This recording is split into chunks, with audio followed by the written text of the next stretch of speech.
And I'm like ready. I'm like, okay, I'm going to spray and then hit because I've got to like, you have to time it up perfectly.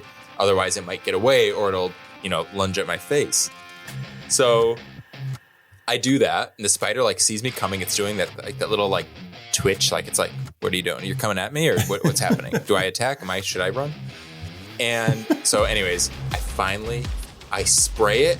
It's slow. And the second I spray it, I whack, but it ran too quickly into the hole. But I did hit the legs, and I got like 2 of its legs on the paper towel. So I know I damaged it, but it still fled. So I've now created like this. We went from friends to like frenemies to like old friends who have like a personal vendetta against each other. And I just like imagine him like in this hole in the wall, just like planning as he's dying. He's like trying to figure out like his final kill, like how he'll come for me. Yeah, imagine if the spider took 2 of your legs. Exactly. Well, that would be much harder for me. You're listening to How I Met Your Monster, a podcast that explores the introductions to your favorite movie monsters. My name's Zach. I'm Danny. And I'm Casey. And together we dive into the world of horror to find out how filmmakers have introduced us to our favorite monsters time and time again. This is How I Met Your Monster.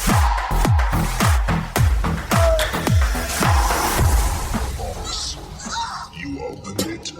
We came. I met him 15 years ago. I was told there was nothing left. Who are you? Explorers in the further regions of experience.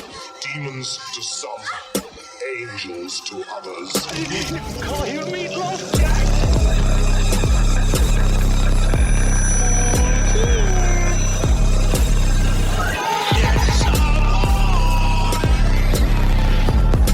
Surprise, Sydney. Come on, don't be chicken shit. Thank you for joining us on a brand new episode of How I Met Your Monster. We are into a brand new series of phobias. That's right. Films on phobias. Things we're scared of. Films on phobias. I'm already scared. An irrational fear of all of these movies. The movies themselves. We're not even afraid of the phobias. We're just afraid of the movies that the Afraid of phobias movies. Yeah. That's Okay. true. Speed round. Yes. What are you afraid of? Spiders, arachnophobia. Bears, backcountry. Claustrophobia, devil. Danny forgot what his fear was. Claustrophobia, devil. Yeah, so we've got a great lineup of movies coming out over the next few weeks. Yeah. We got spiders, we got bears, we got elevators. It's all crazy. We got small spaces. My choice is a little, it's not so clear. It's like, what's Danny afraid of? Devils? Elevators? It's definitely a Groups of claustrophobic people? movie. I mean, the whole thing takes place in an elevator. That's fair, yeah. Yeah. So I just feel like there are more obvious movies to have chosen from, which we covered in our last, in an earlier little preview episode. That's right. Yeah. That's right. So if you listen to that, you would have known that. And if you didn't, what are you doing? But today we're starting off with a phobia that I think a lot of people probably have, some more than others. So much so they named a movie after it. They named a freaking movie after it, Arachnophobia. Mm-hmm. 1990? Yep. Yeah. Directed by Frank Marshall, starring Jeff Daniels, John Goodman. starring Harry Dunn. Who's Harry Dunn? It was a terrible mistake, sir. Please, believe me, I would never do anything to offend a man of your size. Kick his ass, Seabass! His last name is Dunn? Yeah. I didn't know that. Lloyd Christmas Harry Dunn. and Harry Dunn. Harry Dunn screwed up now. She Dunn did. I forgot that we do like Dumb and Dumber references. So I feel like our brains I should do have Dumb and immediately. Dumber references. Yeah, you do. We just try to. We clearly don't do it successfully when we try to follow up on it.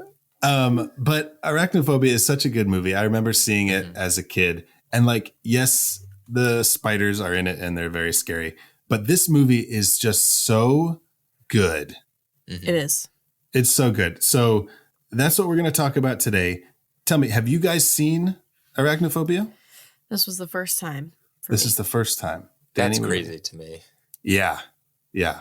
Danny, had you seen it before? Like Yeah, multiple I times? saw it when it came out. And I mean, it must have been a little after it had come I was out. going to say, I don't think you saw it in 1990. No, but I saw it as soon, very early on, to the point that an aunt of mine said, we were talking about the movie years ago, and she was like, do you remember you used to watch that movie all the time? She's like, you were so young that I was like, I don't know if you should be watching this. And she says, like, to the point where I couldn't even pronounce it. And she said I would just yell out. I would just say, Biter movie, Biter movie. And she knew that she had to put on Arachnophobia. Yeah. It's a great movie. That's great. Just to translate that, Biter is spider. Okay, well, I didn't know if it was biter, like they were the little things bit, or if it was biter as supposed to be spider. Oh, yeah. That was just how I said spider, because I was a fucking idiot. Dumb kid. What a dummy. Can't even What a talk, right? stupid idiot. So, Casey, your first viewing of Arachnophobia, what'd you think overall? First of all, I didn't know it was going to be so funny. Right? Oh. Because it was funny. Was that a pleasant surprise or? Yes, it was. Okay. Not that I like needed it to be funny or anything, but yes. And the comedy, going back to last week when we watched a quote unquote horror comedy, where nothing landed. And then this movie, everything did. Yeah. Everything. There was so many funny moments in it. And, yeah. Well, so get this. I was watching a behind the scenes of Arachnophobia, and it was like some featurette from like when the movie first came out.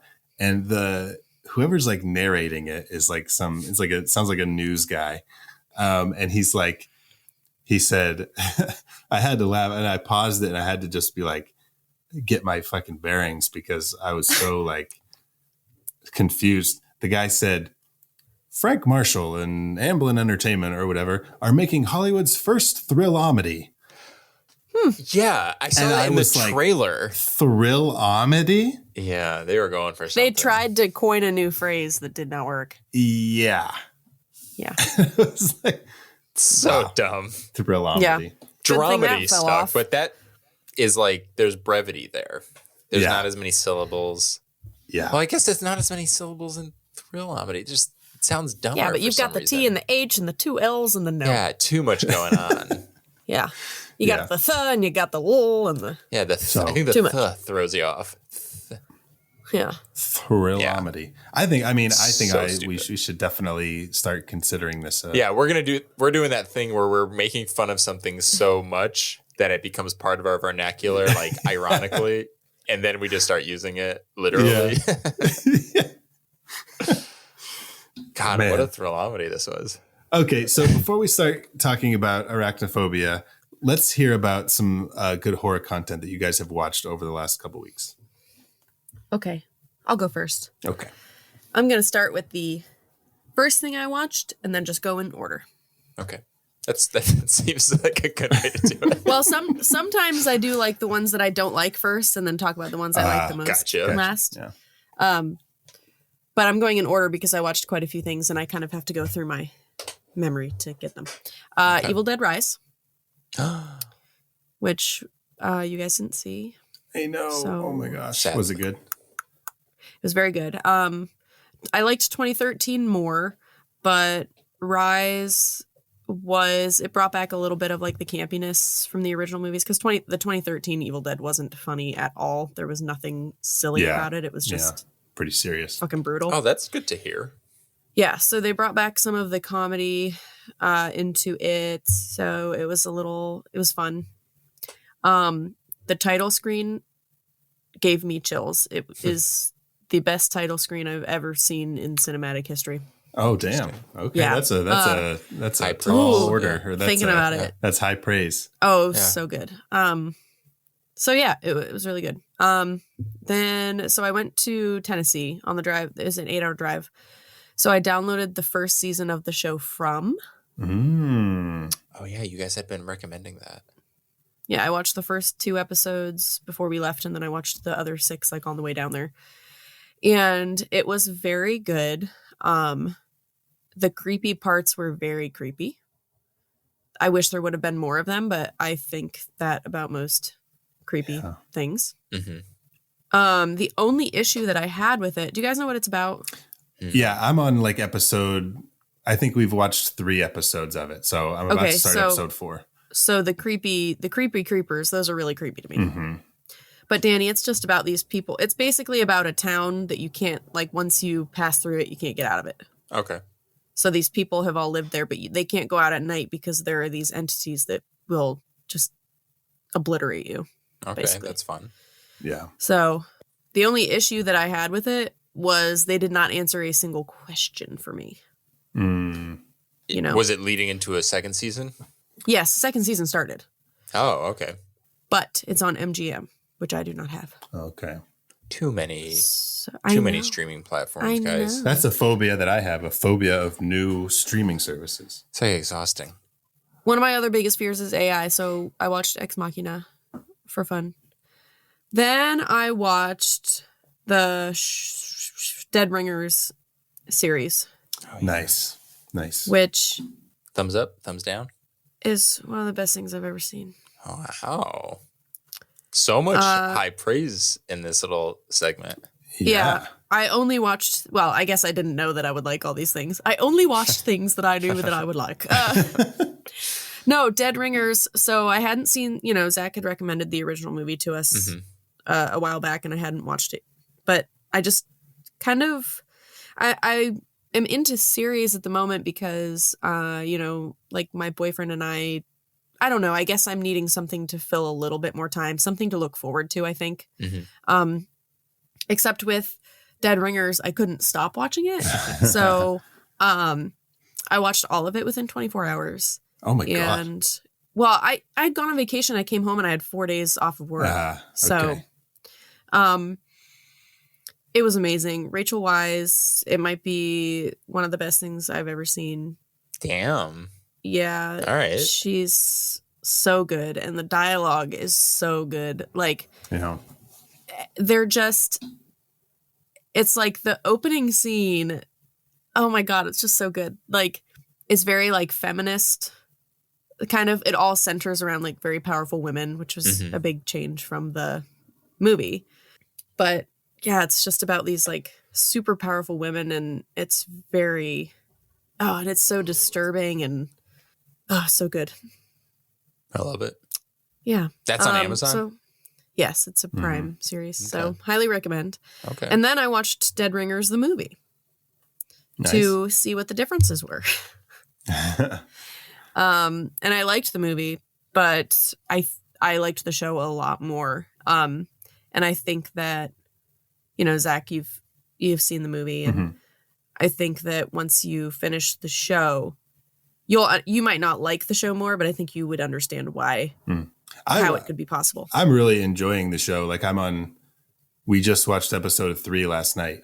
Yeah. So far I really like it. Yeah, and not just Rachel Weisz, everybody's performance is so good. Like, her, you know, Genevieve, Genevieve, yeah. Genevieve, which is funny. So in the original movie, the character, the love interest of Beverly and Elliot is named Claire, but she's played by a woman named Genevieve. Oh, wow. So Weird. in the show, the character's name is Genevieve. That character is an actress, and in the show that she's on, her name is Claire. Which the show, when they show the billboard on the thing, is called Rabid, Oh, is it? which is one of David Cronenberg's first movies. It might be like That's a so second fun. feature or something. Okay, that's cool. Yeah. Yeah, I actually came home from work today and I didn't feel well, so I got into bed and I watched the first episode again. Damn. Yeah. All right. It's good. Yeah, it's just like there are scenes where they're just talking for like 15 minutes, but it's so Engrossing. yes, it's so good. That one character of Rebecca, who's like that really rich lady, she is like infuriating. Like I know. and I know she's supposed to be, and I'm just like, I get so I know. mad because I just want to like, you're everything that's wrong with the world. Yes, but she's so good. So is the third episode when they go to that party at her house? I think that's the second episode. Oh, okay. But you've seen that. Yeah, that character is she's so good. Yeah. Too. Oh my, just horrible person. And like, Yes. but she's so like real, like that. Those people out there, that's like people. I know. Because she's just cares about money. Yep. Just like, And disgustingly rich, and it's just Yeah. like, ugh. And I just have to say this because it's funny, but in the opening scene, do you remember what it is, Zach? In the opening scene of the show, completely. Yeah. I know there is a bunch of birthing. No, birthings. births. Yeah, births. They're in the diner. Yeah. They're in the diner, and that guy is like, "Hey, you guys are twins, right? You Oh, ever?" yes. And they just fucking tear him apart. They're like, "There's nothing I would want more than to fuck my sister. After helping people give birth to babies all day, I just want to fuck my sister." It's so funny. It's fine. The guy's like, he doesn't know what to do. He's like, Yeah, I'm he's sorry. like, I just thought like you just what? You just wanted to be a disgusting, filthy fucking human being. Oh, I love it. And I love. I don't know. Oh my god, I love it so much. I love it when Elliot eats. Yeah. I love it. Um, Sorry. no, it's good. I was thinking like I could go on and on, but like I know. just in the It's so 3 good. episodes that I've seen, but like It's she's so like good. eating I that can't- cheeseburger outside Yes. the food truck, and the guy's like, Oh, yes. how's your day? She's like, obviously it's a shit day. And she's like a I've had a food spitting out of her mouth. She's like, Sorry. but okay. What else have you seen? That's all. That's Okay. all I watched. Danny, what about you? I've been watching some movies, but only one that's really like horror. I finally watched Cocaine Bear. Ooh. Oh, did you? I did. You obviously don't have arachnophobia. Yeah. I watched it, and I have a cootie-phobia. But after seeing this and what the bear is capable of, I totally understand people who do have achydophobia. Oh my god, their claws are huge. Yeah, the movie was, I won't spoil anything, way gorier than I was expecting. Oh, it's fucking I was like, brutal. whoa, we're Okay. like, we are there. Like, Going holy for it. shnikes. Yeah, it's good. Also, like, really funny, really fun. It's also very, like, short and sweet. Yes. It feels it's an very hour and a half. rewatchable. Yep. It's not. I'm getting sick of 2-hour movies, guys. I'm not gonna lie to you. Yeah. They don't need If- to be that long. Yeah, I think it depends on the story and like, but Yeah, of yeah, I course, totally see of your course. point. Life's too fucking busy. Let me put on a movie sometimes, you know. Well, it's like, I watch 3 movies that are 2 hours long, but if they would have cut a half an hour out of each of those movies, I could have watched a 4th movie.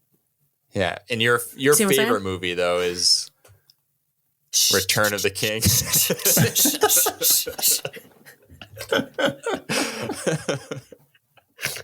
I kid. Yes, my favorite film series is 14 hours long. Casey's like, wait, Shut up. I've only been watching the hour and a half cut of Return of the King. What are you talking about? Of course not. It's just the No final way. battle. No way. No, but yeah, Cocaine Bear, very fun. And I have to say, I was so pleasantly surprised to see in literally the very opening, Elizabeth Banks, who directed it, who also starred in the Wet Hot American movie and series, has this great little Wet Hot American Summer reference right out of the gate. And Oh, really? I just very, very fun. Oh, and I was man. I don't I was like remember right it. away, I'm like, I'm in. This is so fun. I'm so excited. Dude, I have to see it now. Yeah, I mean, you'll I wanted enjoy to, it. I wanted to It's- see it anyways, and now I really have to see it. It's fun. Yeah, it's good. But that's it. What about you, Zach? What have you seen? Man, let me tell you, I watched a whole bunch of stuff, and I forgot to write any of it down. But I will tell you, and Casey's Please. going to appreciate this, I watched the movie I See You. Oh, yeah. Casey has been That's right. pushing this on us like a drug dealer who's looking for new Yeah. clients. I know, but we still can't really talk about it because somebody hasn't watched it. You know what's funny? I No, I don't know what's funny. had some time and I was going to put it on, and then that time was taken up and I couldn't. How is And that I was funny? like, the moment has passed.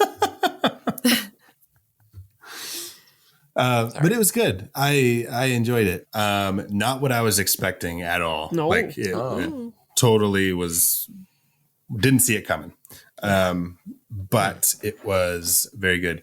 Oh shit. What? I think I put something else on my letterboxed. Danny, this letterbox thing, I gave you shit, but man, it is It's so good. Dude, you watch a movie, you log it, and you just go to your thing. You go to your click on diary, and it gives you a whole, not to be confused with diarrhea. You click on diary, and it just gives you a fucking list of all the movies you've seen, the dates, everything.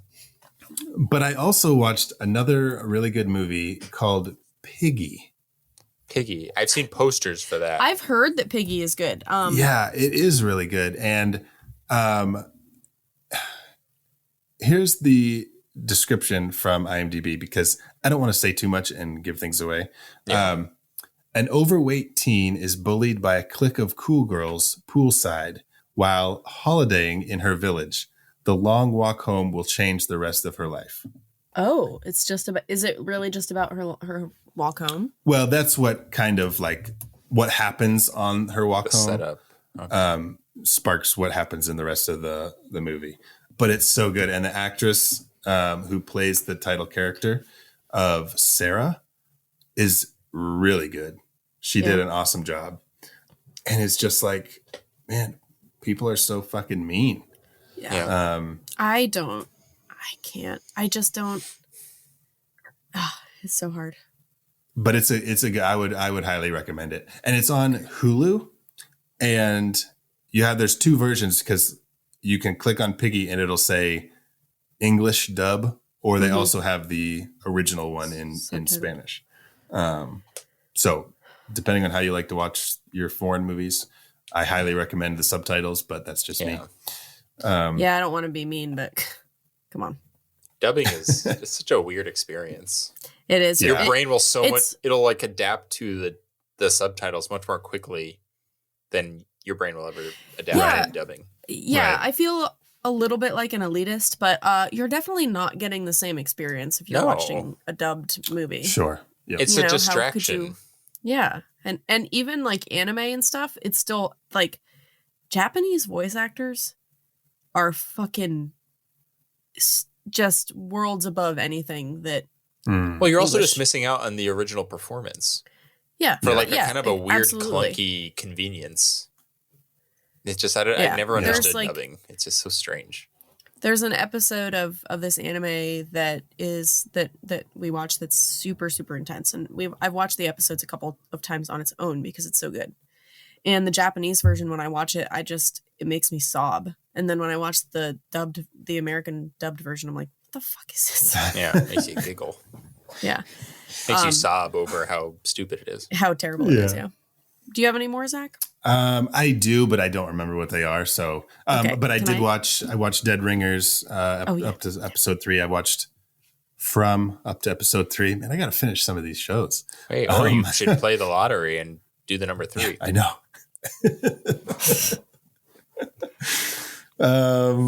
Okay, so are you guys ready to talk about 8-legged, 8 eyes? They have 8 eyes or 4 eyes? They wear glasses. Yeah, I was going to say they wear glasses. I was going to say. Are you guys ready to talk about 4-legged? Wait. Nope. 8-legged, 8-eyed creepy crawlers? Yeah. In the trailer, I believe it's 8 legs, 2 fangs, and like 1 attitude or something like that. That can't be it. Why do they have 1 motive? In this brand new Thrilomedy. They're just like throwing words at. They just hired like this brand new copywriter out of college, and he's like, "I got it." He's like, "It's a lot, but I got it all." All right, let's head down the coast to Canaima, California. Yeah. Yeah, they moved from San Francisco. So that was one thing that honestly I was a little bit confused about. This woman was a successful stockbroker in San Francisco. The man was a doctor in San Francisco. And they act like they don't have any money. I'm very confused by that. I'm also really curious about how that whole profession works, like the medical profession works. Like, it almost felt like it was like case by case, like he gets paid per patient. Which patient, I don't know if that's how it works. Maybe it does. I don't know, but because it almost seems like he's like, wow, I really hope everyone just gets really sick. Yeah. So he sort of is like, he makes a joke that his daughter was like, yeah, someone's calling you Dr. Death. And it's like, they're not wrong. The motivation for why you're being called Dr. Death isn't right, because they're saying like you're killing these people, but it's the fact that you want these people to get sick and die, or at least save them at the brink of death. Well, I think really he just needs Sam to die. Sam. Oh, The the doctor. Dr. Sam. Oh, Sam Yeah. Metcalf. Yeah. He was So that he can get his patience. Yeah. Okay, but we're getting ahead of ourselves. We're getting into the Okay, nitty gritty of the medical field and how doctors maybe don't want us to be healthy. we're unpacking something that we don't know. Maybe. Yeah. So we got to go to Canaima, California. But before we get there, we got to go to South America with Atherton and Manley. Yeah. That's So right. let's go.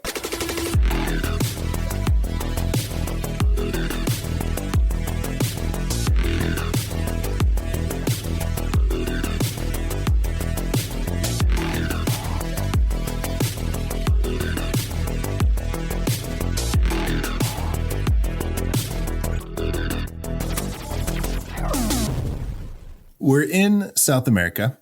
It's Venezuela specifically. What do you know about Venezuela, Danny? You know, I know very little. I've never been there. So I know as much as whatever any movies have shown or told me. Casey? I know that in Venezuela there is a killer spider. A rare. Ooh, that's at the top of the food chain. Yeah. That's scary. Although it seems to never leave that little area. Maybe it orders in. Yeah, it's like it lives in that tree. Maybe they have like a That's Grubhub set up. Other animals. There's like snakes like carrying prey for them. They're like, we're good. You're not going to kill me, right? Because I'm bringing you the food. Don't shoot the messenger. Don't kill the messenger. Wait, how did Zach put his arms up like, don't shoot, but it's a snake, which doesn't have hands. But we Danny, get it. We get it. From a screenplay standpoint, Yeah. this movie is so good. 100%. It's so good anyways, but like 99%. the screenplay is just like awesome. There's no fat. Right? Exactly. There's no fat. You always say that. This movie has no fat on it. Like, What's wrong with fat though? yeah, Danny, what is wrong with fat? I'm a little overweight, Danny. What are you trying to say? Explain So yourself, this Danny. is more, this has to do more with like cooking and culinary arts. You know, when you're trimming the fat from meat. No, before but you people serve like it. fat in culinary arts as well. I mean, you don't want. Yeah, but they still trim Who it. fucking wants low fat milk? Nobody really wants low fat milk. You want full fat milk, butter. Who drinks Yeah. milk? Ugh. A lot of people use milk. I don't like. I Milk drink either, oat but milk.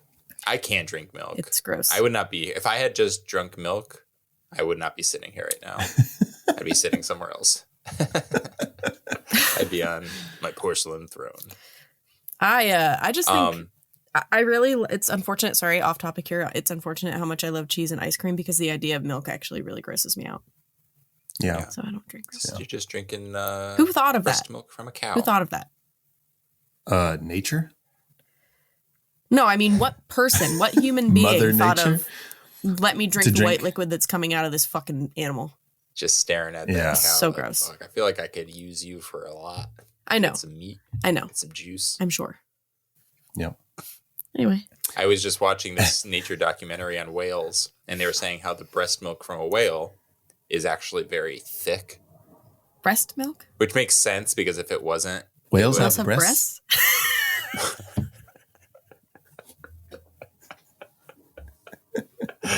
whatever they're feeding off of. Here, let's Google. So that movie, okay, we're gonna get back to arachnophobia here in a second, but that movie 43 with Hugh Jackman and he's got the balls hanging off his chin. I just picture like a whale swimming through the ocean with like boobies, like Big hanging boobs. off. Think about how big those would be. Oh man. Well, Okay, do whales produce milk? This is from BBC Wildlife magazine. The need for milk is an essential part of the development of any young mammal, and being aquatic makes breastfeeding considerably harder. Nursing their young with milk is one of the things that defines mammals, so whales definitely do have mammary glands, and they do produce milk. Okay. So suck on that. okay. But spiders don't produce milk because they're arachnids. yeah. Yeah. Yep. and they feed their babies. But this particular species of crickets. spiders is a little different. They work like they're almost like bees. They have a little colony, which is unique. Yep. And this is what sets them apart. And this is what frightens, or maybe it doesn't frighten, but it sort of sets off some alarms for Dr. Atherton, played by Julian Sands. It was like, poor Julian Sands. Like, Why? Yeah, can we talk about that for a second? nobody has found him yet. That is one of the saddest stories I've heard in a long time. So back in January, Julian Sands went missing in the Southern California mountains. Yeah. And nobody has found him yet. Oh, it's Wow. heartbreaking. He's like Yeah. 65. He's dead. I hope not. Yeah, He has I to don't be, know. Danny. I know, but You know what's out there, bears Yeah. and spiders But I guess he was like a big probably wildlife person claustrophobic. and loved to like areas. hike and do all that stuff. And so No, that is sad. Man, Did he go? He it's a went shame. alone? I guess. I thought I had read that he was with a group and some people had come back, but that could be complete maybe. misinformation from my end. But what a good actor he is. So good. So like he's one of those actors who just has that natural charm. Like I trust him. He seems like he knows what he's talking about with the spiders. Yeah. Even in Warlock, I trust him. Oh yeah, he was in Warlock. He's like in the same way I trust Indiana Jones with archaeology. Like Indy, I don't know what you're talking about, but I trust that you know what you're talking about. Same goes with Mr. Sands. I'm going to jump ahead here for a second. One of my favorite lines in this fucking movie is when Atherton comes to Canaima and they're like sitting in the morgue or the lab or whatever. And John Goodman's character, Delbert McClintock, comes in and he says, I think he like introduces himself and he says, Delbert McClintock, infestation management. It's always nice to meet a colleague. And he takes his hand. Listen, I during the opening credits, I saw John Goodman as Delbert, and I thought, what the fuck kind of name is Delbert? And then when he showed up, I was like, well, that's a Delbert for sure. He's such a great They could character. have chosen a better name. Okay, you guys. So I go to visit Danny in San Francisco, and his fucking keyboards are so thocky. The thock on those keyboards is so milky I'm gonna and punch creamy. you. Why would you say thocky? What even kind of word is that? It's fucking ripe with that thock. Is that, you know what that makes me think of? Thick cock? Is that what that's supposed to represent? Because that's what that sounds like. Yeah, all of my keyboards are thick Thick cocks. cock. Thick cock keyboards. For listeners out there, if you don't know, Danny has a obsession with keyboards, right? Yes. So he's like, do you want to see my keyboards? And I'm like, sure, man. Let me see your keyboards. So he pulls out like 3 different keyboards and we're testing them. We're typing on them. And I'm like, ooh, that feels nice. Whatever. That sounds nice. The click on these is nice. Whatever. And he like gets out he's got like a fucking toolkit with like little bits of different inserts you can put under the keys and all the stuff. He's got tools and this and that. Switches. Thank you. Yes, They're they called make switches. they make And, the pressure different and everything like that. Yeah. Yeah. And he's saying there's all these like describing words for the sounds that and feeling that these keyboards make. Thock Creamy, is one of them. marbly, He said thocky. creamy, marbly, milky. I don't Wait, like it. Milky Yeah. is I'm one of them, against right? it. But to your point, Casey, that's also how I describe. Oh, not I was going to say it's also how I describe my cock. Yeah. Marbly, creamy, milky. Marbly. Well, hard. Oh, It's yeah. hard it's like cut from marble. marble. Yeah. Oh, there you go. Imagine being at a hookup being like, wow, you're so marbly. You're We hard just as had some marble. marble cake. Oh, it's like marble cake. It's multicolored. Marble cake is good though, because I don't really like chocolate cake, but if it's mixed with yellow cake, I'll eat it. Mhm. Yeah. Oh, yellow cake with chocolate frosting. Oof. Okay. Moving on. Oh, but you were talking about screenwriting. Screenwriting. Oh, Jesus Christ. Screenwriting. The screenplay for this is so good because, okay, like some of the things when they get to, like, first of all, the movie opens with no music, which is great. They get there. Manly's on the boat. He meets up with Atherton at like this little launch pad thing. And Atherton says, was it I wrote it down. Tepai? Yeah. A tepui? Tempui. Thank you. Tempui? Tepui. Anyways, they're None like, of what's us are that? And saying he's it like, right. it's this mountain that we're going to where species have lived in isolation for millions of years. And then just right there, you're like, well, shit. We know what that means. You know they're not going to be in isolation for much longer because... Yep. You get all that context and set up right out of the gate. You basically have, this is set up like a traditional horror movie. You have like a mysterious exploration, a monster introduction, and an opening kill. Yep. Yeah, I actually, not having seen the movie, but knowing exactly, obviously, what it's about, I thought that the photographer had already been bitten by the spider. Oh, okay. Because he had like a fever. Because he Well, had that's a the fever. thing. I think it throws you off because it threw me off too, watching it, where I was like, wait, why are they establishing that he's already sick? And I guess it's so that when he does get sick later, when he gets, well, no, I guess that's not, or no, yeah. I guess when he gets bitten later, they don't attribute it to a bite necessarily. They're like, well, he was sick to begin with. And so the which fever is just got talk him. about clever screenwriting. That's a great way to kind of establish that. Well, and that goes through the whole, it goes through the whole movie, like with Margaret, where it's like, okay. And it's so good that like he took her off those pills and then he's the new doctor in town. And he took her off the pills and then she gets bit. And so nobody thinks about it being a spider. And like, it's just so clever how they did that. Yeah, very clever. And so right before we meet our monster for the first time, we see like its eyes, I think, really closely. When they're going down into this like canyon, this valley, whatever. Yeah. And they're like lowering the rope and he's like, I'm not going down that thing. And Atherton's like, dude, wait, it's for our equipment. Like, just chill out. I don't know if you guys know this. I've seen this movie a handful of times, and this is the first time that I had noticed this. They're walking down into the canyon and it's like a wide shot. You see them like off in the distance and you see their equipment being lowered on the rope. And it's just like a spider coming down on its web. Oh, that's and so I was good. like, dude, that is so cool. Just like That's that so fun little clever. detail. Uh-huh. Wow, I never caught that. Oh man, I was like, oh dude, that's awesome. That's love it. But we do see, so they fumigate the tree and all these things, all these insects and butterflies and stuff are starting to fall down. And they hear like a thud and they're like, oh my God. So they go and they find a spider. This is where we are introduced to our main monster for the movie, which I called Mama Bear, but it turns out when they're making the movie, I guess it's a male spider. And so when they were making the movie, they called it Big Bob.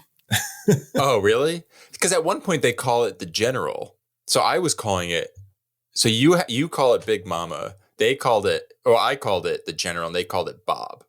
So we can, Big General Mama Bob. Big General Mama Bob. Mama Bob. General Mama Bob. There you go. General Mama Bob. Rolls right off the tongue.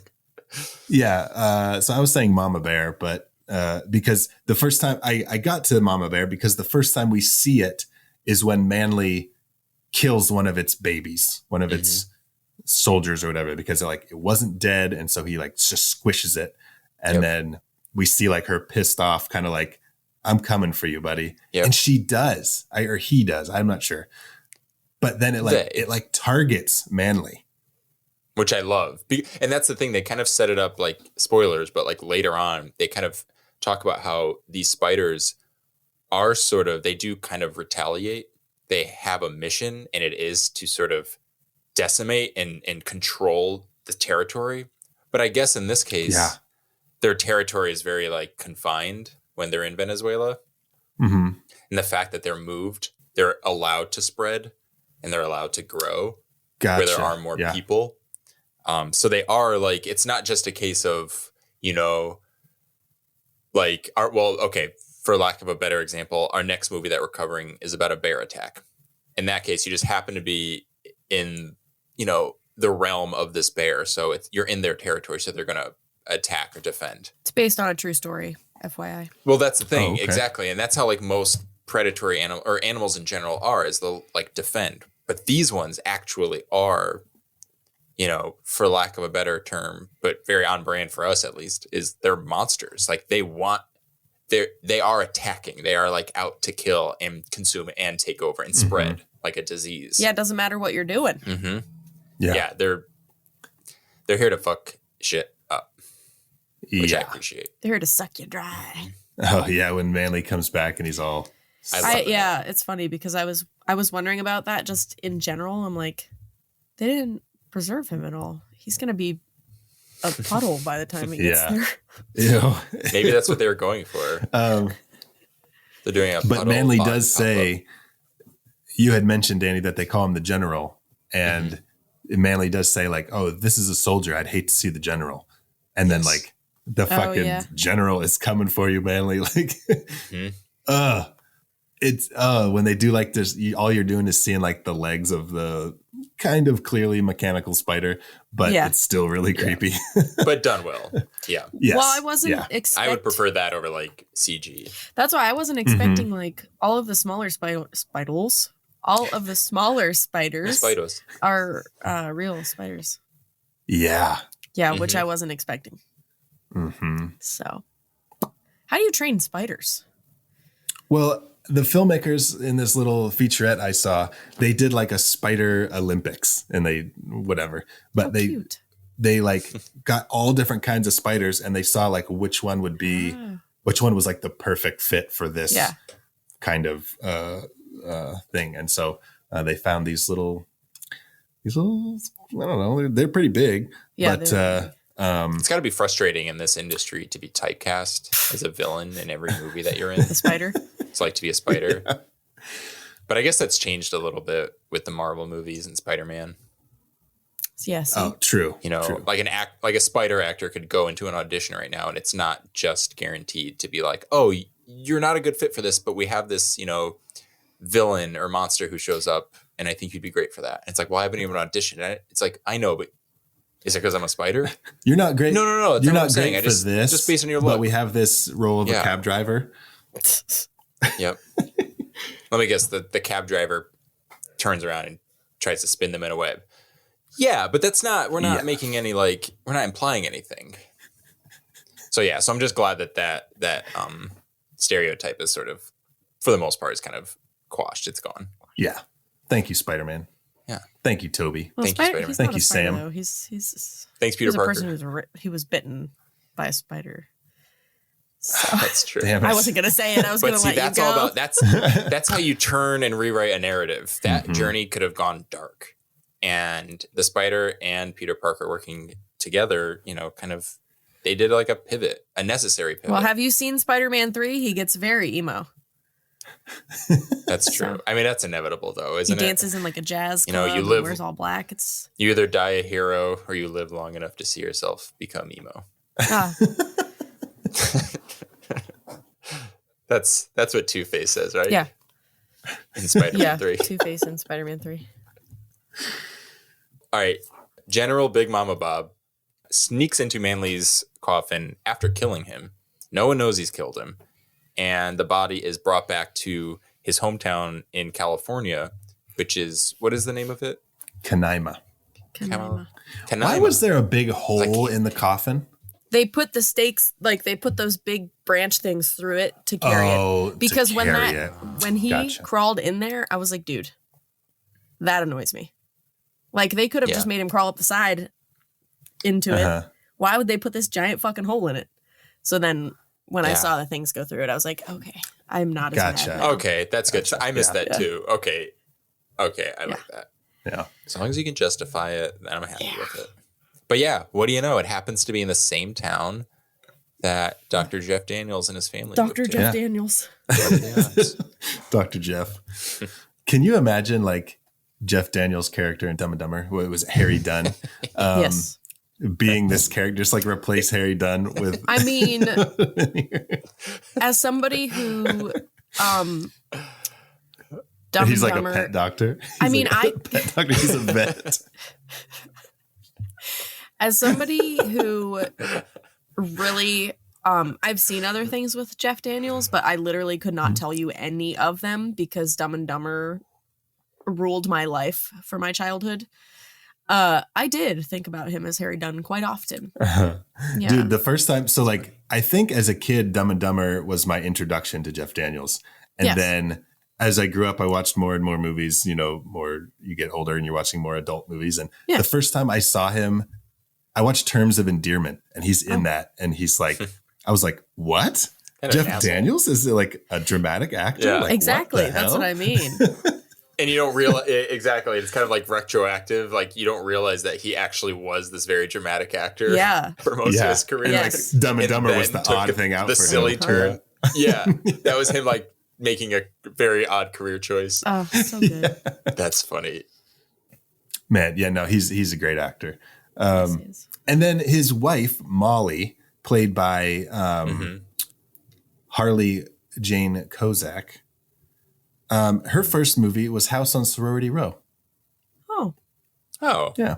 look at that. And she was also recently in one of the I Spit on Your Grave sequels. okay. Gross. Interesting. Yeah. We'll have to cover. I feel like we have to watch the original at some point. I love the first That's remake. harsh. Oh, is it? I don't know anything really about it. Oh, you don't know what I Spit on Your Grave is about? I mean, I know the general gist, but I don't know enough to. I know it's like a revenge tale. Think about like Last House on the Left Yeah. and just like, Yeah. Multiply it. oh God, multiply it. Yeah. Oh, really? yeah. Gross. We don't have to cover that. Oh, it's good. We'll do the sequel with Molly. Even and then I did see the original remake that they made, the original Yeah. remake. But they had like multiple sequels of the remake version. That's going to be a new phrase someday because they're going to keep doing remakes. The original, The original remake.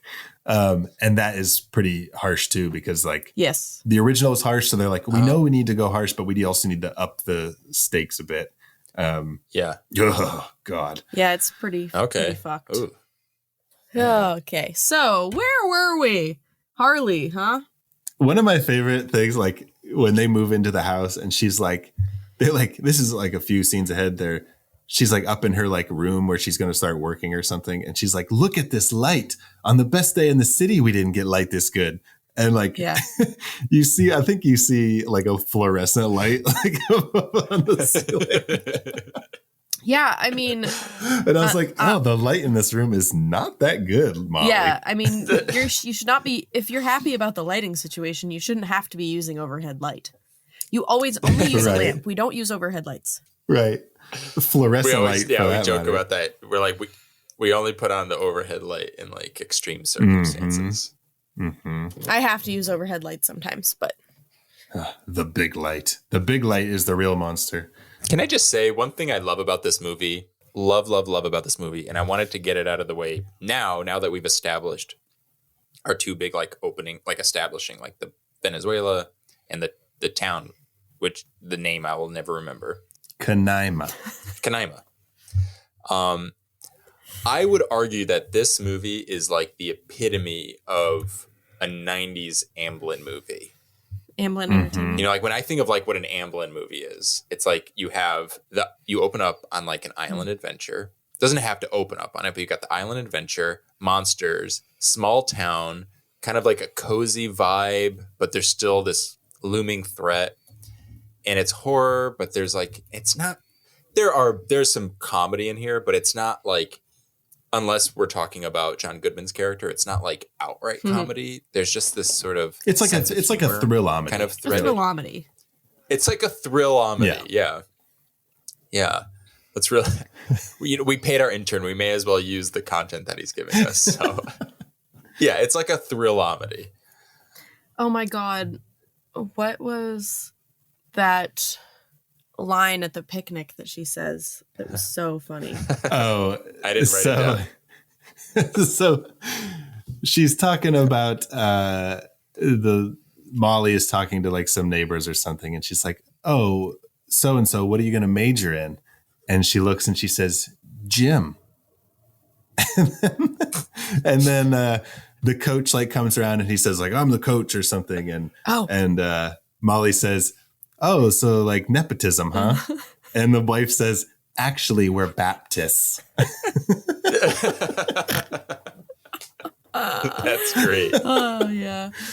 That's so funny. Yeah. I That's thought really this good. movie was funny. John Goodman fucking killed me. Every time he was on the screen, I literally just cracked up. I did cry laughing at one point when he was in the basement and they said, "What should we do?" And he said, "Take out bad wood, put in good wood." And I just cried laughing. And everything about him, his character, I loved the way that his hair curled around his little hat and his glasses and the way that he talked. And he just thought that he was just the coolest guy ever because he was an exterminator. Well, he was like in his own movie in a way. Like he even had like his own like theme song. Every time he But I think it was movie, like a sitcom. Yeah, but the music. movie was exactly. Yeah, well, Danny, that's kind of like, to your point, like the Amblin, it's like peak Amblin is like his little theme song that he had. It allows like his things like that to fit in without it feeling like it's out of place. It's like, okay, we've established this very, I don't know, like soft entry points into multiple genres. So you can have like an extreme horror ending. You can have an extremely silly character. Oh. Yeah. And it fits. It doesn't feel Last shoehorned. episode, we had what was supposed to be the like silly electrician that did not work at all. And then in this, we had the silly exterminator that was amazing. Where it works perfectly. Yeah. Yeah. Is Arachnophobia just the better House 2? No, we're not doing this. No. No. House 2 is Indiana I'm with Jones. Casey on this one. Nope. No. I do like to think that those two characters have worked together before going off into their separate movies. Because they have like a similar vibe. That would be a fun spinoff. Yeah. But Casey, in that same scene where he's like in the basement looking at the floor and stuff, and she's like leading him through the base, like, look over here. And he says, he said, "Would anyone object if I just tore out this whole floor?" And she's like, "I would." And he said, "Okay, false alarm, lead on." He also has that great line where he's walking because it's a wine cellar and he's like looking at all the wines and she's like, "Yeah, my husband collects wine." He's like, "I collect beer cans myself." It's like it's just so good. It's so clever. But he starts it off as like a bit, like it's like a stupid joke, but then he actually goes into detail. He actually does collect rare beer cans. So it's like, okay. So maybe Jeff Daniels' character is just like a snob, but you actually appreciate the art of It's like a misprinted Budweiser or something like that. Yeah. I love that. It's so funny. But our monster has traveled to Canaima by way of Crow. So it travels to Canaima by way of Manly's coffin, but it gets to the Jennings farm by way of Crow. Yeah. And I love that like this badass spider like comes out of this thing and chases away the pets, and then this bird's just like, "Fuck you." He grabs them.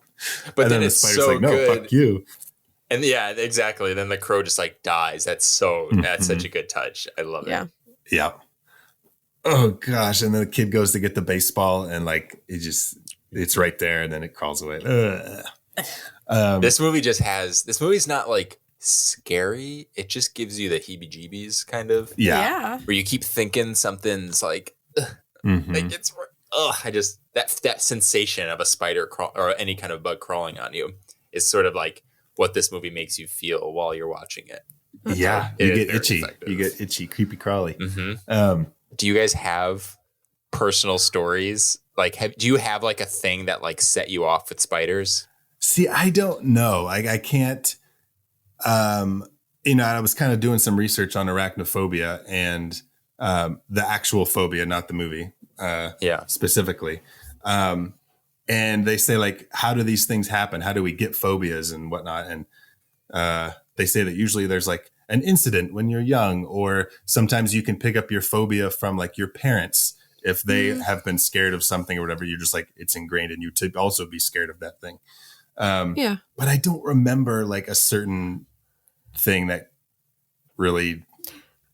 I think with arachnophobia, it's very much like just people think that spiders are creepy when they're young, and then they just continue to think spiders are creepy. You know what I mean? And I think this movie made me afraid of spiders, ironically.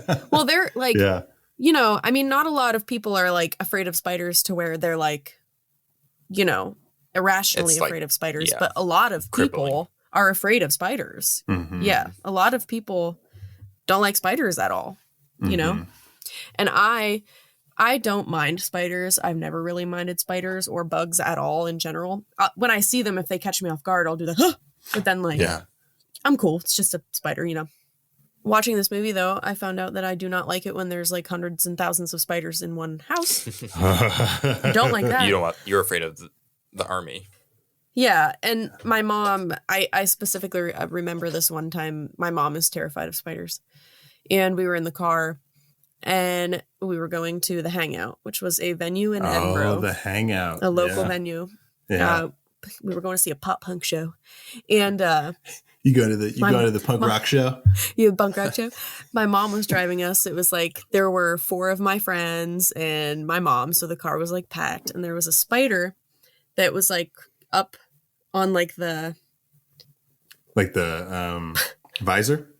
Yes, there was a spider that was up on the visor, and my friend Cree like pointed it out, and my mom my mom was going to get us into a car accident over this goddamn spider and kill all of us, and she started like freaking out, and Cree was trying to like hit it with her shoe to kill it, and my mom's like swerving all over the place, and she stopped and got out, and it was so stupid. Oh my God. I've had a spider in the car before, and it. Oh, me too. Have? Like you're driving, and it like. Oh, I was on my way home from Erie once, and I swear there was probably one that was like.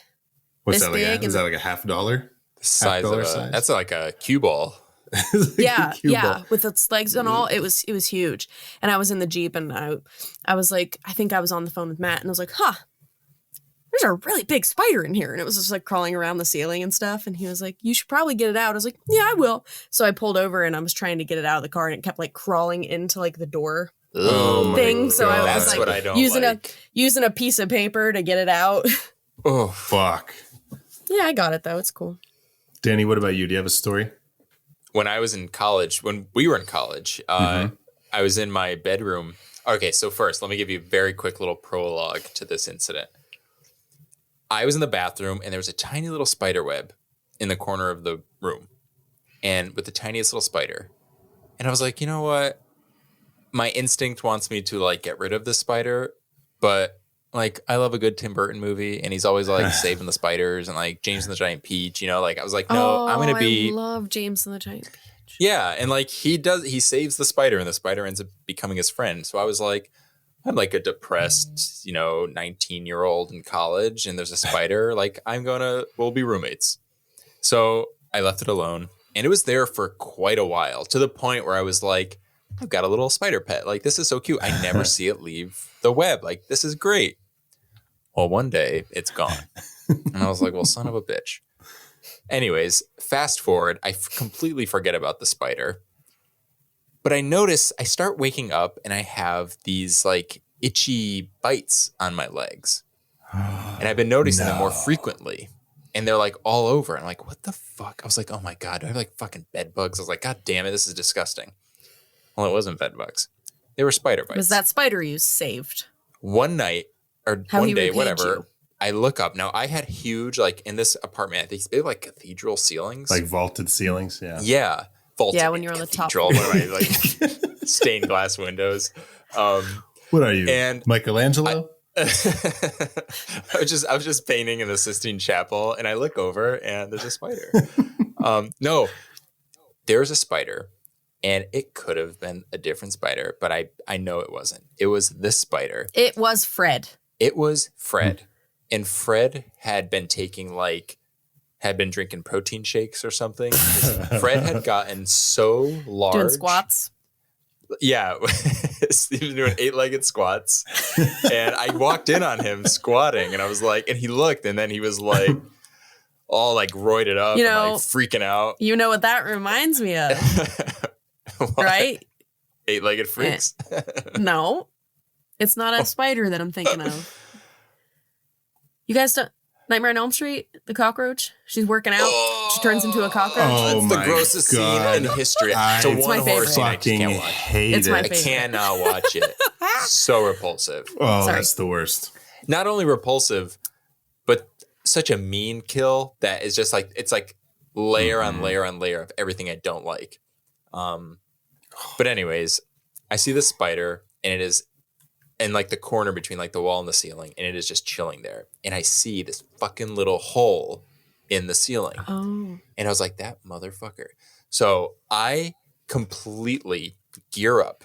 I put on pants and long sleeve shirt, a beanie so that I can't get in my head. I put on socks and I roll them over my jeans. I put on sneakers. Smart. I put on gloves. I am completely decked out because I am so scared it's going to like lunge out at me. I grab a bottle of Windex and I don't know what, some tool. It may have even just been like a roll of paper towels. And I grab a stool from the kitchen.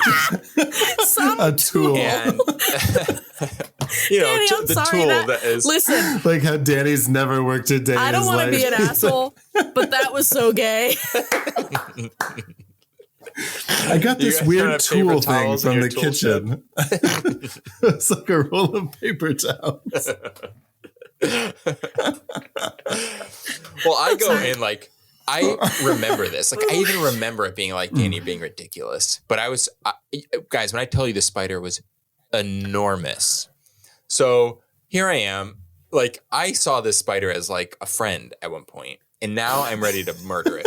So I put the stool, and I still like, this is how tall the ceiling was. I could not reach the ceiling, even standing on this kitchen stool. So I'm standing up there. I've got the Windex, and I'm guessing, let's call it paper towel, like this roll. And I'm like ready. I'm like, okay, I'm going to spray and then hit, because I've got to like, you have to time it up perfectly.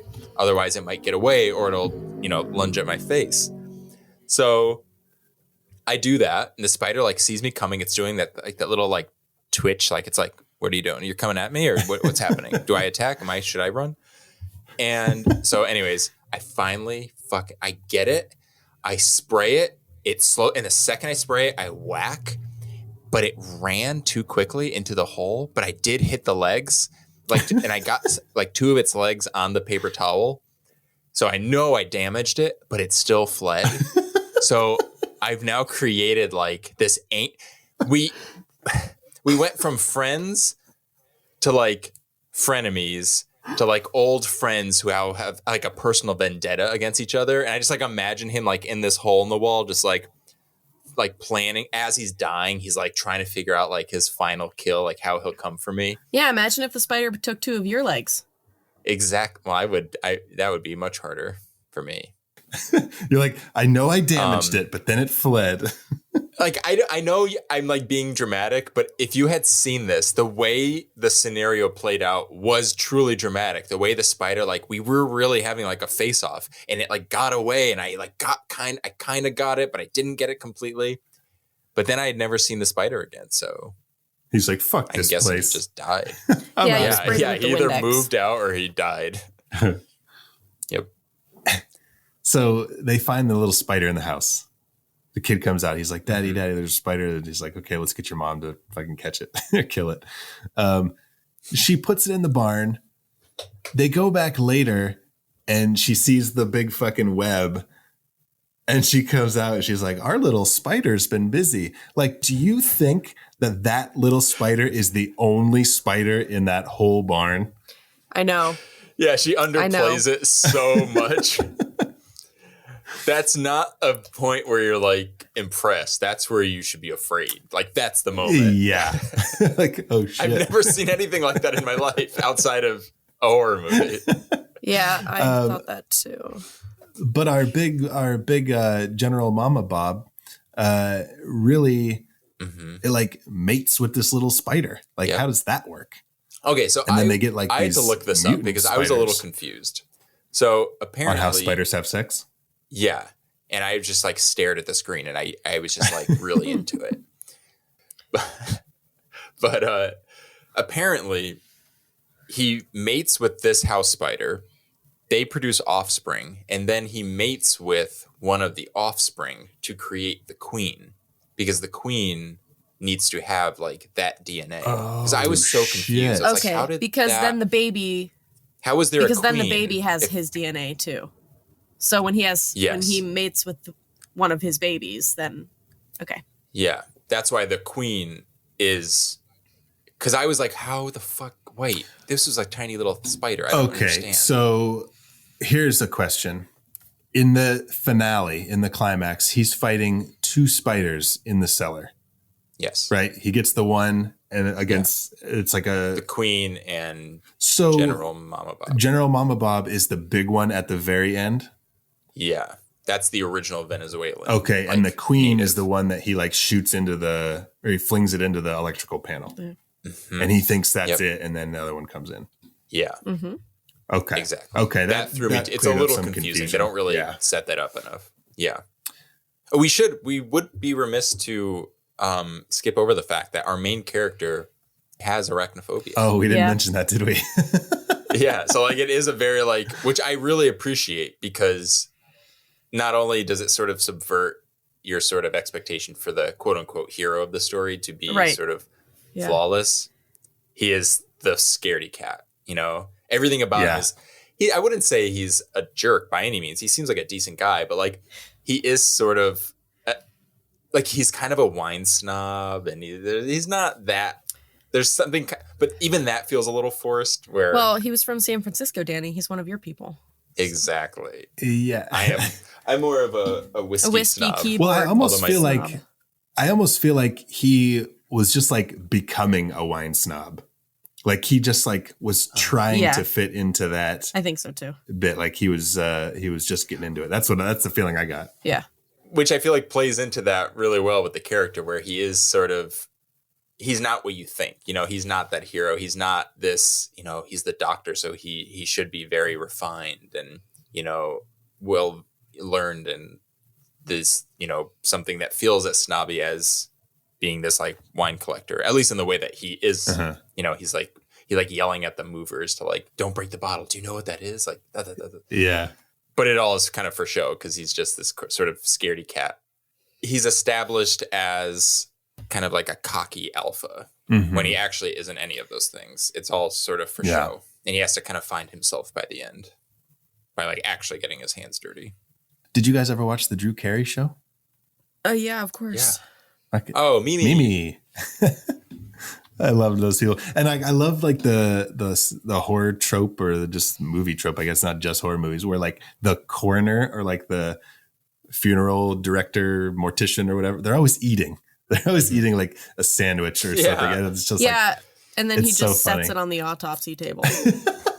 What is that supposed to like imply that it's like this is just like this doesn't gross them out? Yes, I think so. Which kind of ties back to that conversation we've had where it's like I don't like eating certain foods when I'm watching something gross. Yeah, but you see, like putting a sandwich on an autopsy table is a lot different. You know, like there's actual dead bodies on the table. Yeah. No, I agree. I just think like looking at like guts being ripped open as I'm putting like a gooey like saucy fried chicken into my mouth. Okay. Like I can't, or pasta. I can't help but like make the disconnect. Ooh, sausage. Yeah, like a good marble sausage, like gut ripping scene, and then as you're ripping sausage. Right, exactly. Sausage. Which is weird. We got a flyer in our mailbox that's like hot dog. There's gonna be like a free hot dog truck.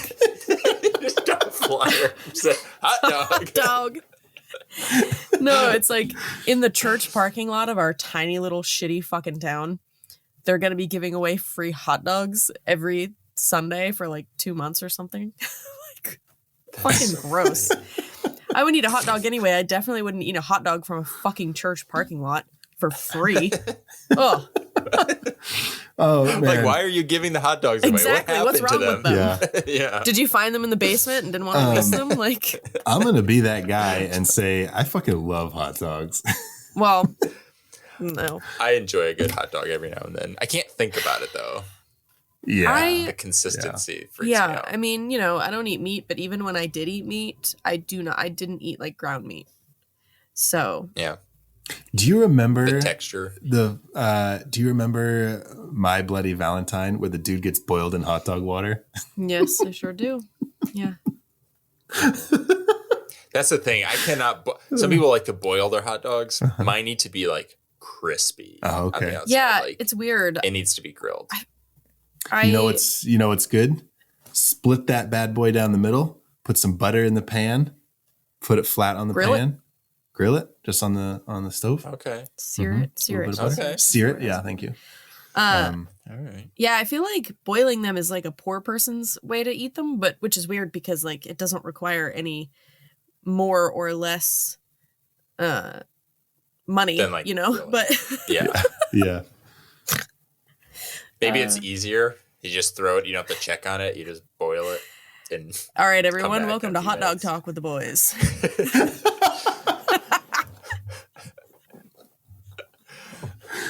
The hot dog boys. We talk Hot about dog boys. marbly cocks and Big old wet hot dogs. hot dogs. This is our most phallic episode. Wet I would floppy say. dogs and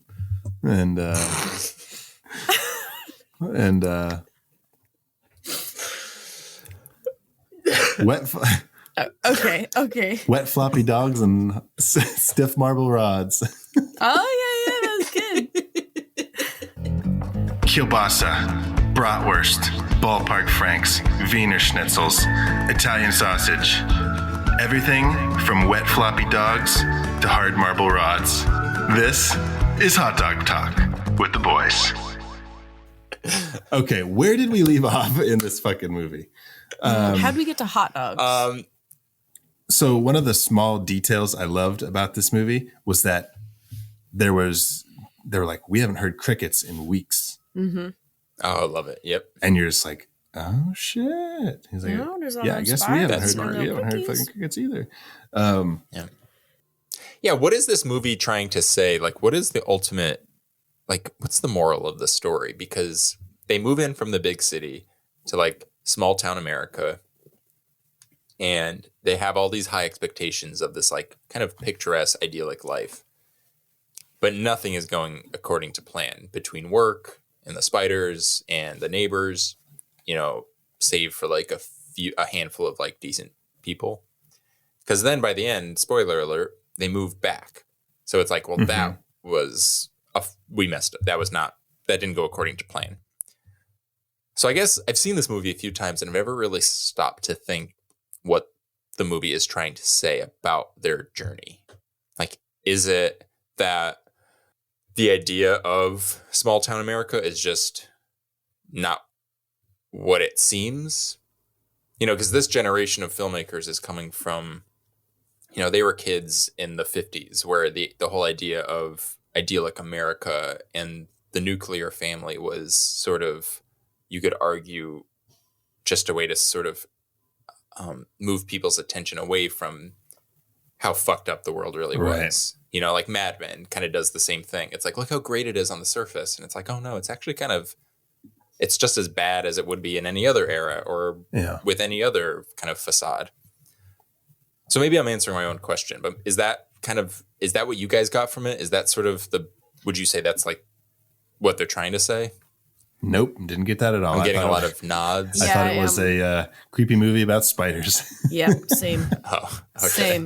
No, I didn't stop to think like, what are they trying to say about this couple? I thought it was just like, here's a couple in a situation that fucking sucks. Yeah. Well, it's just like, in that case, like, why not just have them living in this town from the get-go? Or why not have them like stay in the town in the end? And like, I don't know. I felt like it was trying to say something. Like, was part of it just like he's new in town and nobody really knows who he is, and then all these people start dying as soon as he gets there? Like, if he was already in the town, maybe it's just that simple. And the outsider. Yeah, I mean, there's probably other ways you could have done. It's more that, narrative based than like having like thematic. Yeah, that's fair. I'm probably looking too deep into it. Okay, well, speaking of that, when they go back to San Francisco, we've talked about him being a kind of wine snob or wannabe wine snob. We've talked about them moving from the city to the small town back to the city and what that means. This is like Danny, you said, you've seen this a few times and this is the first time you stopped to think. This is the first time I thought about what's the significance of the wine bottle spilling over at the end. Like, I get like on the surface, it's like, okay, this is an earthquake. Yes. But like, I feel like that means something else. And it's just like sitting there pouring out onto the floor. Maybe it's just like shit happens. You can't control your environment. And no matter where you go, you're going to run into spilled wine. So it's sort of like how you deal with it. Like that place had spiders. This place has earthquakes. No use crying over you spilled can't. wine. And the wine kind of represents his like need for like this picturesque life, like living large. Everything's perfect. Mm-hmm. But no matter where he goes, when he was in this Canaima, the fucking wine cellar was destroyed. When he's here, the wine's spilling over because earthquakes, so it's unsturdy. It's this idea that these expectations he has of this perfect life are just unrealistic. So you just sort of have to, not unlike the spider in this movie, you have to adapt to your surroundings. This is one of those things where like whoever invested in this movie, whoever the financiers were trying to bring back prohibition. And they were like, fucking wine is bad. Don't drink. Yep. If you're going to drink wine, it's going to either get wrecked in a cellar or spill. If you collect beer cans, you're going to have misprinted labels. Just don't drink. Just stay away from alcohol. You're going to get all of your neighbors killed. You're going to be wanted for murder. Yep. This is why, bring back prohibition. Yep. This could have been the start of the golden age of Prohibition 2.0. The golden age. Thanks, Spielberg. He tried. Frank Marshall. Frank Marshall. Yeah, Frank Marshall. He's trying to be a this marshal was in the his town. directorial debut, his feature directorial debut. And he was second unit director on all the Indiana Jones movies.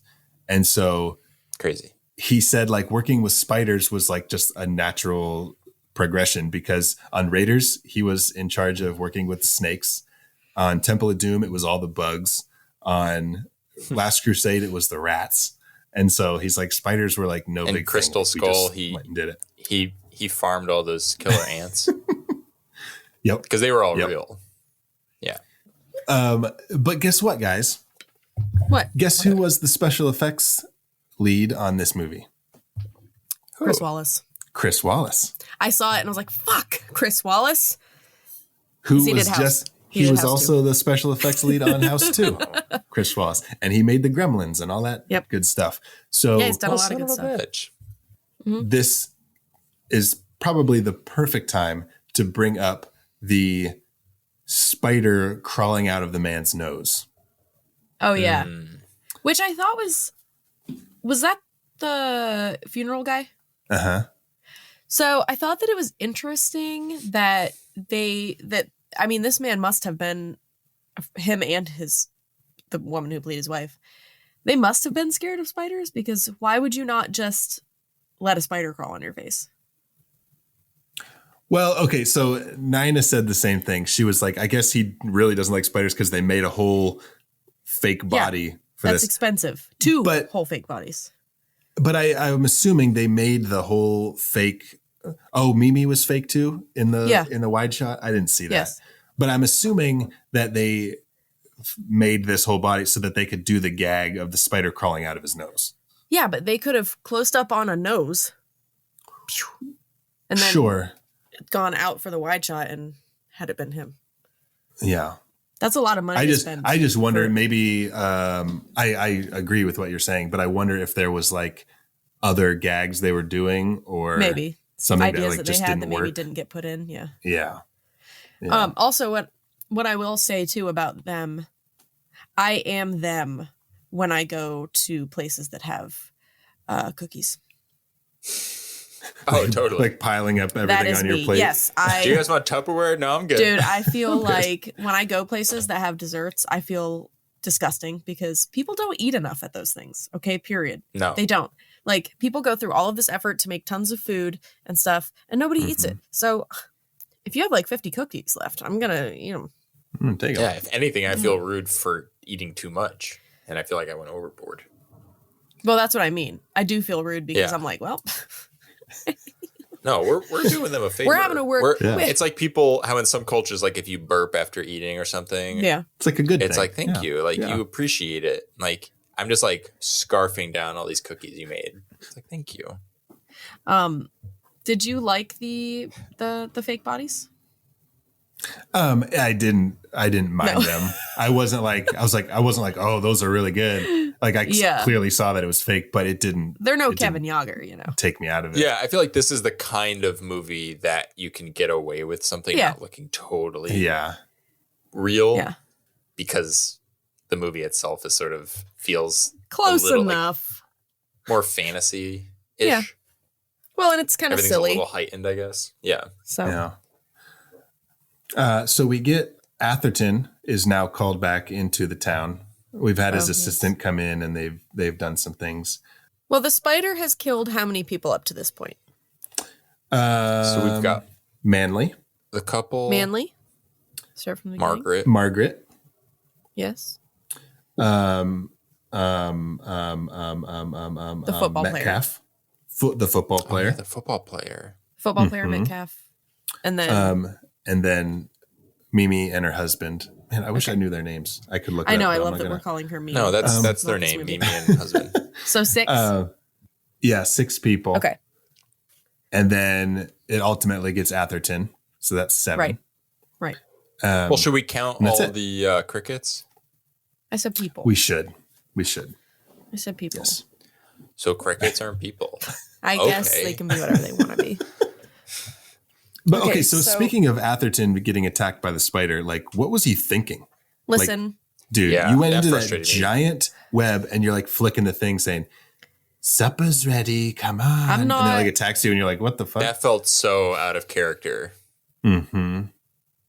Like I get like he's more interested in seeing like this magnificent No. big spider. no. But No? that's why I asked how many people that it killed. Because why are you not going in there with a like Danny did with his hazmat suit? Oh yeah. And his Right. tool of a roll of paper towels. Paper towel. You got to be prepared.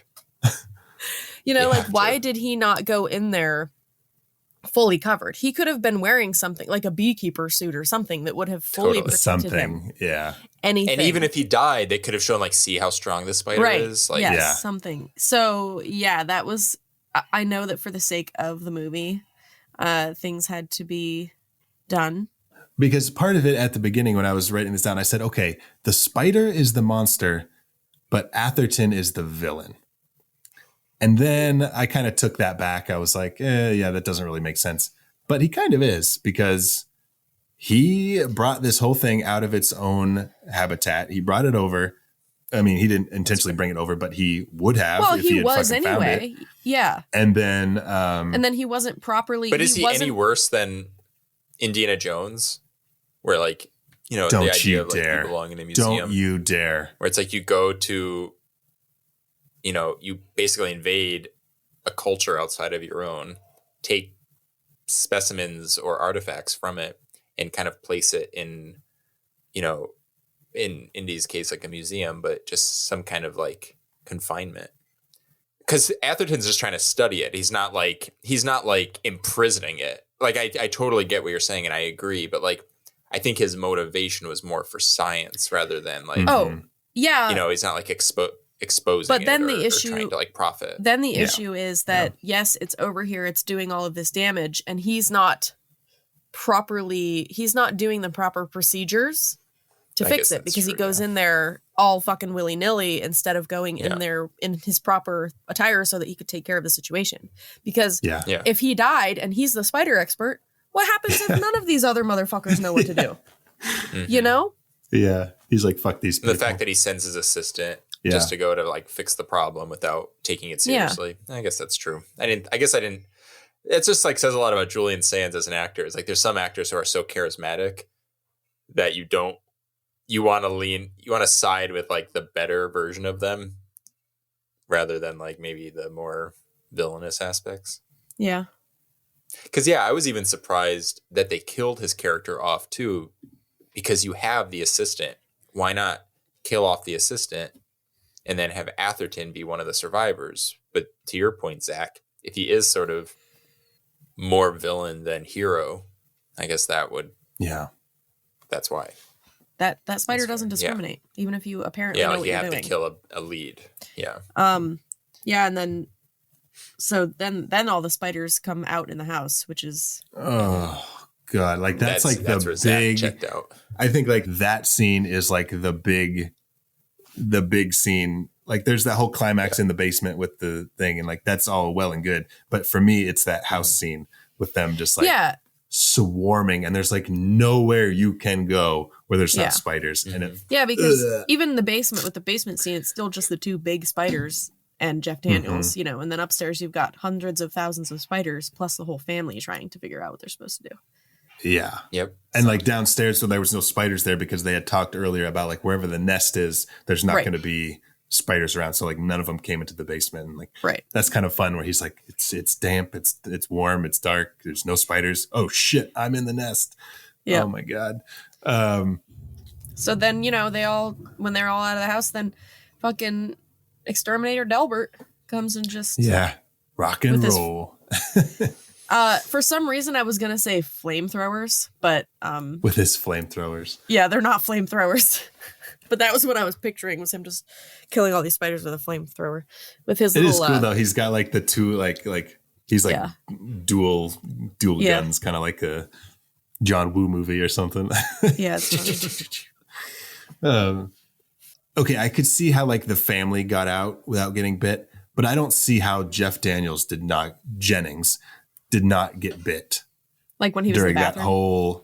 when he was in the whole bathroom and the whole house thing, and I don't see it. They wanted to make it as creepy as possible, as scary as possible for people that actually had arachnophobia without him dying. So, and even when like Big Mama General Bear, what was it? Big Mama Bob? No, General Mama Bob. General Mama Bob. Even when General Mama Bob like jumps at him and he's like struggling to like get it off, like I can't see how like it didn't bite him. And he just like seizes and dies. Jennings sets this up in the beginning where he had an experience when he was like a toddler with a spider. Yes. And that's what set off his arachnophobia. Maybe the spiders know this and they're like, they're can't taunting kill him. Yeah, like we need to just like fuck with him. Like we've been, he's evaded us before. They can smell so we're gonna push it to the last minute. Yeah. Well, how good is Spider's hearing? Because he was telling that story as they were walking out to the barn where General Mama Bob was in already. And I bet he heard it. Of course. He like, what if General Mama Bob does like this? New like plan, you see, like guys. it's walking and it turns and it does like a double take because it's like, wait, he's talking about spiders. So yeah, very fun climax. Yep. He basically fries both spiders. One in the electrical box and one with the nail gun after it's been set on fire. So good. That was kind of cool. Okay, but one thing just filmmaking wise, like was very weird to me. Okay, remember the end of Cujo where like she's coming out of the house and then it just like stops and like cuts and the credits start rolling and it's kind of odd. I felt the same way about this where they're like at the house and they're like getting people out of he's getting them out of the cellar and the family's there and they're like, everything's good. And then like, bam, there's the San Francisco like skyline. Because they just fucking got out of there as soon as they could. And I was like, this is weird. Like, do you almost even just want one scene where they just so like fast. get into the car unceremoniously and just like speed away from the house? Like, let's get the fuck out of here. Leave it all behind. Something to bridge that little bit. There's no fat. Yeah, no fat. There's no fat on this. See, that's where, Casey, to your point, sometimes fat on a meal is good. And that's where they should have or fat on a kept woman. some of it for the flavor. Mm-hmm. We're not carving up women right now. Okay, so do you guys want to go over our favorite reveals? Yeah. So here's what I have. Mama Bear, General Mama Bob, when Manly squishes the spider, we kind of see her real quick. It's a him. See him real quick in the big tree. I think it is like gender, like it's sort of like a non-binary spider. Well, I think because the it little has ones both male and female. Oh, okay. Because so General Mama Bob is perfect too. Yeah. Yeah. So General Mama Bob sees Manly squish the spider. That's our first reveal.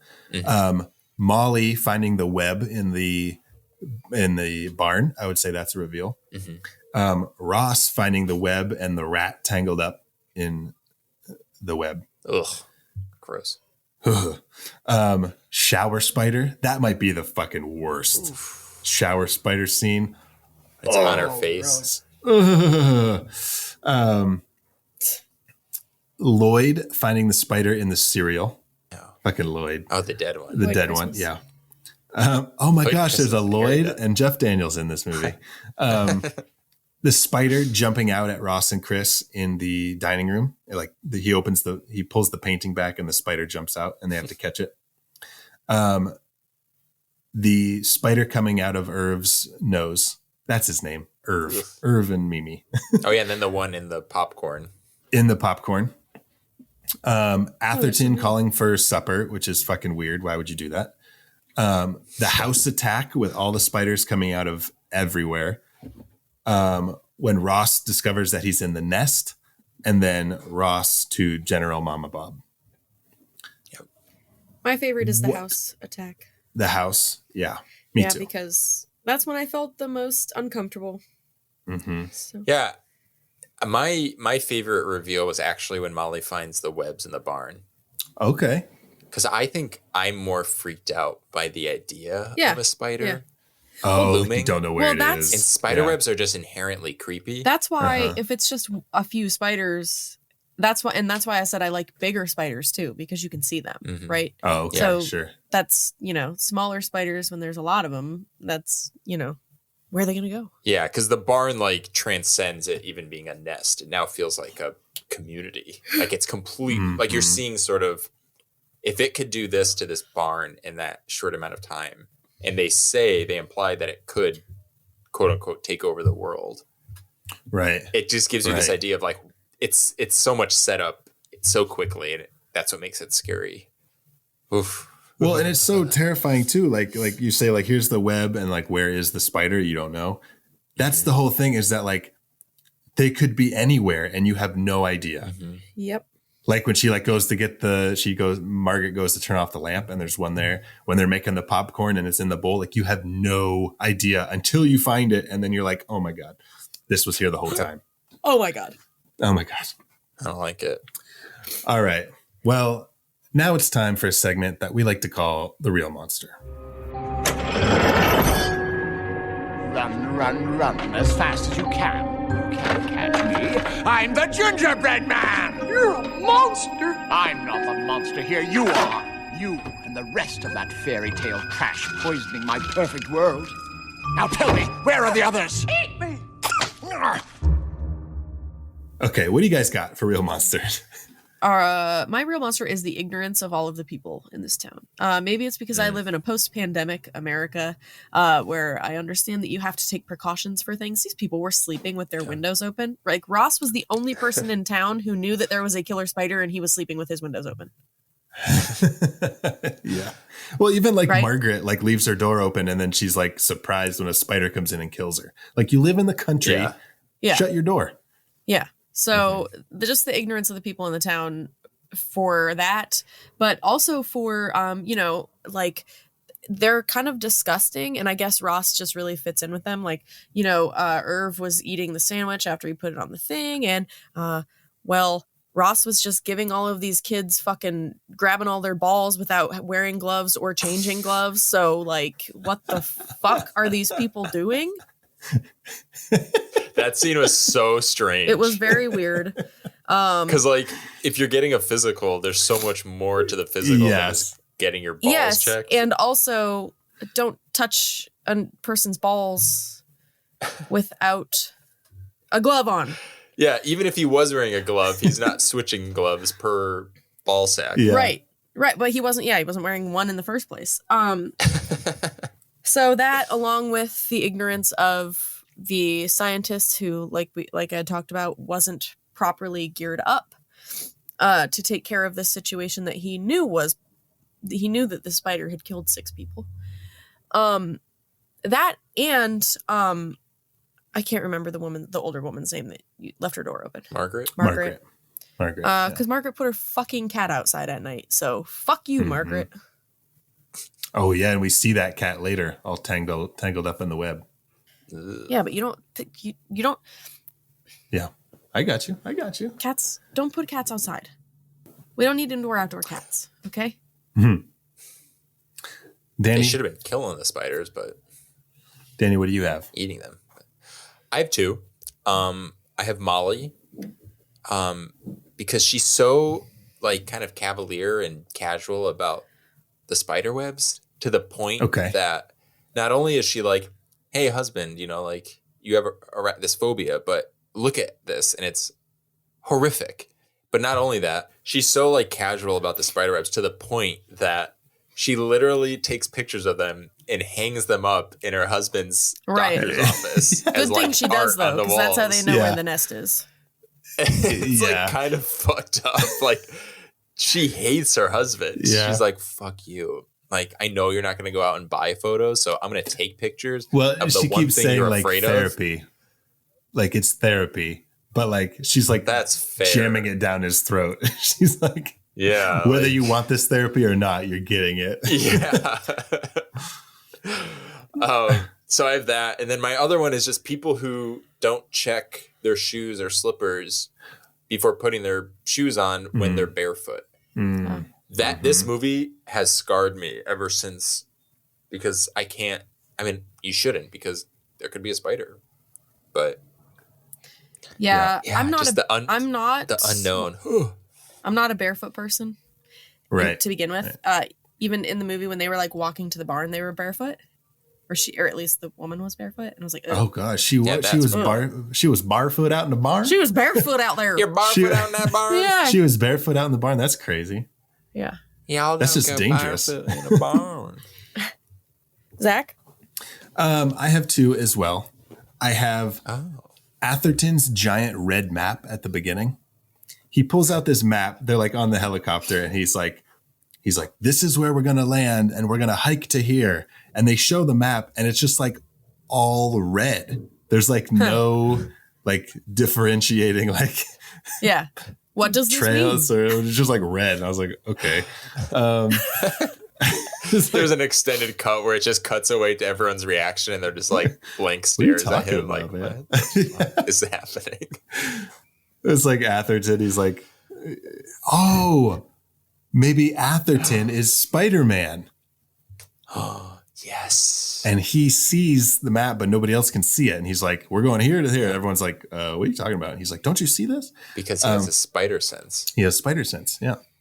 My other real monster is the song on the end credits called Don't Bug Me Which by Jimmy Buffett. Jimmy Buffett. There's something like so familiar about Jimmy the Buffett? song because Jimmy Buffett sings like the same song. I was like, wow, I know this song. So listen to the lyrics of Don't Bug Me by Jimmy Buffett. Don't bug me, don't mug me. I'm better left alone. Let me twirl in my world, out in the wild unknown. Night crawling, free falling, just don't get in my way. Don't squash me or death wish me. That's all I have to say. I can spin a web, I can spin a tail. Leave me in the jungle, take me to the town. Right side up or upside down. I'm fakey, real flaky, 8 legs and 1 pea brain. Don't bug me, don't mug me. Just try and act humane. I can cover tracks and never leave a trail. Leave me in the jungle, take me to the town. Right side up or upside down. Don't bug me, don't clearly mug wrote me. it for the movie. I'm better left alone. Let me twirl in my world, out in the wild unknown. Don't bug me, don't mug me. That's all I have to say. God, you sang it so beautifully. Yeah, Thank you. job. Thank you. I love how they approached Jimmy Buffett to write a song for this, and he was like, okay, from the perspective of the spider. And they're like, I mean, that wasn't our first instinct, but sure, if that's what you think will work. He's like, and this is like we're celebrating the spider, right? This is like a feel-good celebratory song about this one particular spider. Yeah, this spider, he deserves to go to the beach, right? He deserves to live on the beach in his sandals and drink margaritas. Yeah. And he's also aware enough. He sees himself in this really positive light. He knows he's pea brain though, right? And he's fine with that. To the point that he's going to present that as that's like how he presents himself to the world. Sure. Oh, Jimmy Buffett. Stick to Margaritaville, okay? Maybe they were planning, Universal Studios was going to do like a Arachnophobia world, and this was going to be the song that just plays over and over in the park. When you buy an admission to Arachnophobia World, you get 50% off your meal at Jimmy Buffett's Margaritaville. No, just down the street. Unless you watch the credits for this movie, no one ever makes the connection. It's like, why is that such a specific perk for this park? Okay, well, do you guys have anything else to add about arachnophobia or the phobia of arachnids itself? Or hot dogs. Or hot dogs? The movie was good. The movie was good. Yeah. You heard it here, folks. That's on the cover of Yo, the poster. you guys. What? Chot donk phobia Chot donk phobia? What is that? is the fear of hot dogs. Oh, I thought it was a fear of dongs. Marble Chot dongs. dong. Why not just, if you're going to call it chot dong phobia, just call it Chot hot donk. dog phobia. It's like the same sound in syllables. Chot donk. Chot donk. Ew, that's like sounds so gross. It does. The fear of hot dogs, is that really a thing? I mean, there's a phobia of all kinds of things. Is there a movie we could have done? The fear of hot dogs. Like, what would you be scared about? I don't know. People are just about to eat people- hot dog, like, ah! people are scared of tiny Put it holes. down. Like, that's like a phobia. No, you know what I mean? Like that trichophilioma or whatever, where people are like I don't do hot trichophobia dogs. or I don't something. do tiny holes. Okay, well, that's it. That's all we have for Spider Talk. That's all we have for arachnophobia.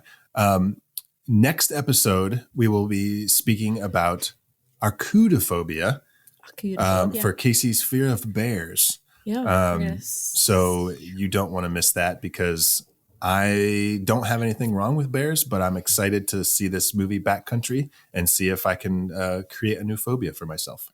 Yeah.